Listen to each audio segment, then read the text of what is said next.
Movie Cinema, the only show that's three dimensions away from Air mixing up with Adidas and be called Air Deed. I'm your host, 3D Jake, and today we're looking at Air, released in 2023. Air is directed by Ben Affleck and stars Matt Damon, Chris Tucker, Chris Messina, Jason Bateman, Ben Affleck, and Viola Davis. The movie is essentially about the deal between Nike and Michael Jordan about trying to get the rights to the shoes so that way he can make an Air Jordan shoes. The movie is actually not really a biopic. It's more like a loose based biopic. Like, give or will, take what you will about the movie. I watched the movie and Ben Affleck, I said in several interviews that it's not really like a true story. It's just their interpretation of a true story. So it's just fiction, if you want to just call it that. It's been easier to say. But there with elements of that are true in this movie. So, I really did like some of the parts of this movie, and some parts I had issues with. Like, for instance, I really liked the NBA references to all the like characters and all the stuff throughout. Like, oh, Charles Barkley they mentioned, Magic Johnson they mentioned, and all these other people they mentioned. I'm like, oh, that's that person. Oh, that's that person. It's so great. It's so great. And I really like that. And I really also really like the 80s vibe in this movie. Like the 80s, and just like everything in this movie feels 80s-ish. And like, there's a lot of movies that have tried to do 80s. Like, I mean, Cocaine Bear tried to do 80s, but it still felt like, I mean, it did feel like it was in the 80s, but I feel like this one did a better job at it. Because I'm like, oh, this feels much like the opening credits. I love it how it's just 80s, 80s, 80s. And that really sucked me in at first. I'm like, yes, and I even like that. There's the one thing that I always take away. If I watch a movie and there's a trailer in the movie and the song from the trailer is in the movie, I will give that movie a better rating because of that. Because, for instance, I love when I watch Thor Ragnarok and the Led Zeppelin song was the Immigrant song was in the movie. I hate more than anything when they put a great trailer and they have a great song attached to the trailer, and then you watch the movie and then the song's not even in the movie, and I'm like, why would you even do that then if it's not in there? Okay, I mean, come on. I also like the music. The music was great. Like, again, like I said, the motor. Like the motor. Like, every time I kept just thinking, I'm like, please let me hear the song, and I did, and I'm like, yes, all right, thank you, Ben Affleck, thank you. And I just thought that was great. There's a lot of 80s music in the movie. It's fantastic. I love hearing the 80s music. It just made me feel like I'm in an 80s, movie.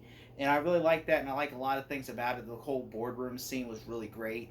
I really like that, Ben Affleck is kind of not as taking the back seat in this movie and let Matt Damon. Even though I know some people would say, well, Matt Damon should have been the back seat and Ben Affleck should have been the star. I don't know. I just feel like it's fine, because Ben Affleck, he's really good when he's the lead and the director. But, sometimes, it's great to take a back seat and just direct. That's really great. I also like Chris Messina's character, who is like Michael Jordan's agent. And, like, there is that great shooting scene where he's just cussing up a storm. And I am just laughing so hard at this scene. I was just laughing, chuckling the whole time, laughing, just cussing Matt Damon out.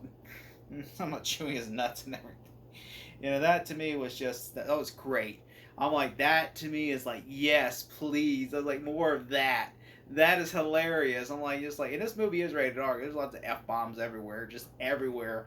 And the acting is superb in this movie. Everyone in this movie is a great actor, even Chris Tucker. Chris Tucker is usually, I was worried because Chris Tucker's saying he's going to try to ad-lib and make a bunch of jokes and stuff. Instead, he plays like this is serious. And I'm like, all right, I like Chris Tucker in this. He was great. He wasn't just like the goofy, funny guy, that's trying to be in this movie.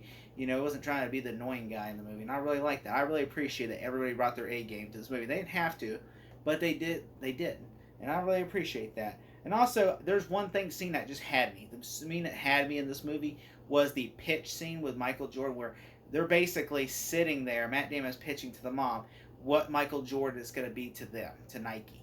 And when she's pitching it, you're seeing real life footage, and like you're seeing all the footage of he's saying he said they're gonna come after him. He's gonna be a pariah, and then you just see like the scandal, the affair, his father's death, and all these footage, like all the stuff that's going throughout his lifespan that's gonna happen, and you just see that Matt Damon. It's almost like and it's so poetic to where I'm like, they could have ended the movie right here, and I would have been happy with that. I know, and the movie goes on for another 20 minutes, and I'm just like, they did not need that. honestly, I would have stopped it right there. Because I feel like they didn't even need to make the deal, because they would have said, okay, they made the deal and blah, blah, blah. You know, that would have been fine. But instead, they had to go for another 20 minutes, and that kind of irked me. And there goes to my negatives. Yeah, so it really is too long to me, for instance. Like, it should have went less. Like, they should have ended after Matt Damon having a great pitch. And instead, you just have him and Ben Affleck laying around waiting for them to call. And then they give him a high offer. Then we can't do that. Then she finally agrees to a low offer.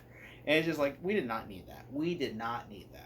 We could have easily cut that out. Also, there's no Michael Jordan in this movie. Unless you see him on, like, clips in the movie, he's not in this movie physically. Like, all you see a person that they say, this is Michael, but you see the back of his head, and that's it. And that is very, very, you have to squint to look at the back of his head.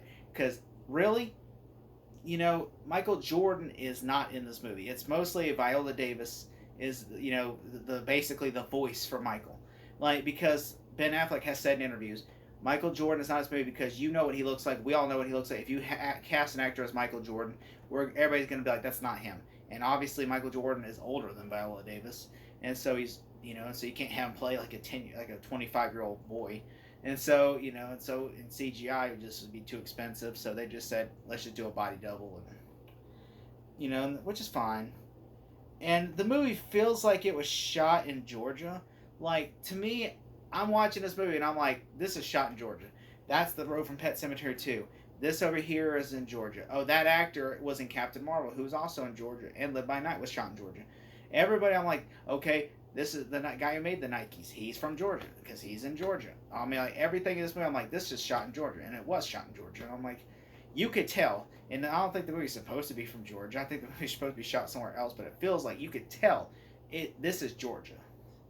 You know, and that kind of feel like it kind of took me out of the movie because I'm like, which, I mean, that's a little nitpick. I was just like, I just noticed, I'm like, that's from Georgia. They shot Walking Dead there and Pet Sematary 2 right there.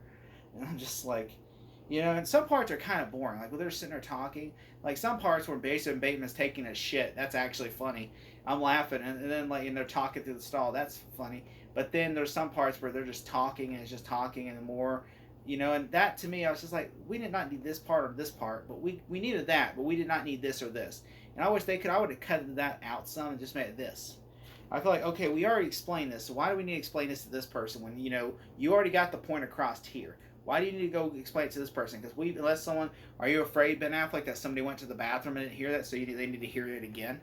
I mean, that's the only thing I wish they would have just trimmed back some. You know, just like in movies, if you show something, you don't need to explain it 10 minutes later because you've just showed it, you know? And if you didn't show it, then explain it. But it's better to show and not tell than to tell and show. You know, and also it says based on a true story, but it's not really. Like Ben Affleck has said, this is not really based on a true story. This is our interpretation of it. So it's kind of more of a fantasy true story. Which basically, the movie's fake, okay? You know, a lot of the stuff did not happen the way it is. It's just them trying to be Hollywoodized. Which again, so Argo is 80% true, while this movie is more of like 20% true. You know? And also, the movie feels cheap. In a way where it feels like the movie was like it was made on a cheap budget, like a $10 million to $15 million budget. Because some parts, most of the movie takes place in that little Nike station. And it feels like, okay, they just went across the street and shot like the house and stuff. Because it never really goes to any games or nothing like that. The only time a game they went to was a basketball game in a high school stadium, which I'm like, sure, that's the only thing I was like, this movie feels very cheap. You know, like, I'm like, it feels like this is just a 1 or 2 location movie. It's not like a lot. So that was my only issue as well. But other than that, I enjoyed the movie. It's not, to me, is this my favorite Ben Affleck movie? No, I would say it's probably my 3rd favorite Ben Affleck movie, or maybe 4th even. I would say it's definitely better than Live by Night, which had a bigger budget. But I would not say it's my favorite for a long shot. I think, you know, Argo and The Town and Gone Baby Gone are much better. If I had to give this movie a grade, I would give it a C+.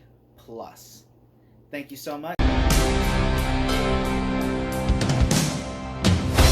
Got a name for it? Air Jordan. I don't know. Seriously? Maybe it'll grow on me.